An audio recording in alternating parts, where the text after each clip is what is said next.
Inaprobahan ang mababang kapulungan ng Kongreso sa ikatlo at pinal na pagbasa sa pamumuno ni Speaker Faustino Bogie III ang 8 prioridad na panukala ng Legislative Executive Development Advisory Council Priority Measures. Ang buong detalye sa ulat ni Zai Chua. Muling pinagtibay ng Kamara ang suporta nito sa reformang adyenda ng administrasyon ni Pangulong Ferdinand R. Marcos Jr. matapos aprobahan ng plenaryo ng mababang kapulungan sa pamumuno ni Speaker Faustino Bogie III sa ikatlo at pinal na pagbasa ang 8 prioridad ng panukala ng Legislative Executive Development Advisory Council o LEDAC. Layo ng mga panukalang ito na isulong ang transparency, pananagutan at tuloy-tuloy na pagunlad ng bansa. Kabilang dito ang mga sumusunod.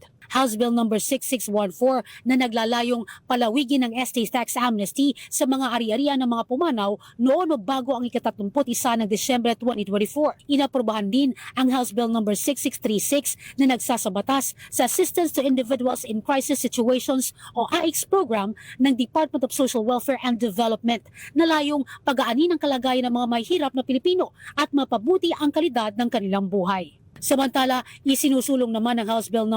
6615 o ang New Philippine Building Act ang isang sistema ng klasifikasyon ng mga gusali at istruktura batay sa kinakailangang permit process. Layon din ng House Bill No. 6643 o ang Bagong Balikbayan Act na magpatupad ng komprehensibo at napapanatiling reintegration program para sa mga umuwing overseas Filipino workers. Kabilang din sa inaprobahan ang House Bill No. 6683 o ang Waste Treatment Technology Act na nagtatakda ng mga pamantayan sa paggamit ng makabagong teknolohiya sa pagproseso at pagtatapon ng municipal at hazardous waste. Inaprobahan din ng House Bill No. 6738 na layong ihanay at pagbutihin ang teacher education curriculum, training at licensure examination.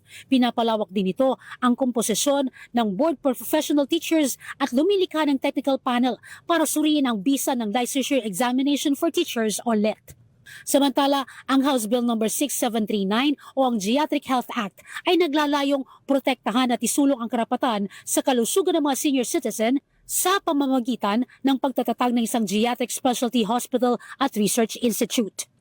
Isinusulong din ang House Bill No. 6762 o ang pag-adapt ng Blue Economy bilang balangkas para sa napapanatiling paggamit at pagpapaunlad ng yamang dagat. Para sa totoong balita sa Bagong Pilipinas, Zai Chua, Congress News.